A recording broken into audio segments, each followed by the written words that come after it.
इटामाटी पंचायत कांग्रेस कर्मी सम्मेलन इटामाटी ग्राम पंचायत युवनेता प्रमोद कुमार नायक संयोजन इटामाटी कांग्रेस कार्यालय दलीय कर्मी सम्मेलन आयोजित हो नयागढ़ कांग्रेस विधायक प्रार्थी वरिष्ठ आईनजीवी रणजित दास कर्मी सम्मेलन में जोगदे कांग्रेस गड़ इटामाटी पुणी एकजुट हो कांग्रेस दल को सशक्त कराई भ्रष्टाचारी बीजेडी बीजेपी विरुद्ध में डबल हाथ चिन्ह में भोट देवाई कर्मी मान नवेदन करते। बीजेडी शासन में इटामाटी पंचायत रे 50 कोटी टंकार धान किणा दुर्नीति कोटी कोटी टंकार मनरेगा गुहाल दुर्नीति हेबा सह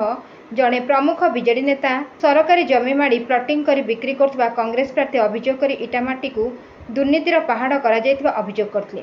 पीसीसी साधारण संपादक हुसैन खां डीसीसी उपसभापति कमल चरण साहू इटामाटी रे कांग्रेस को फेराई आनिबा पई साही साही घर घर बुली निवेदन कराजिबो बोली कहितले। अन्यमानक मध्य ब्लॉक कांग्रेस सभापति फकीर चरण मल्ल डीसीसी मुखपात्र वृंदावन नायक इटामाटी कांग्रेस सभापति महेश्वर प्रधान अक्षय साहू अधिकारी महाराणा अंतर्जामी साहू गणेश प्रधान पिंटू साहू समेत इटामाटी पुरुखा युवनेता कर्मी मैंने जोग देते। Bureau report 51 news agency.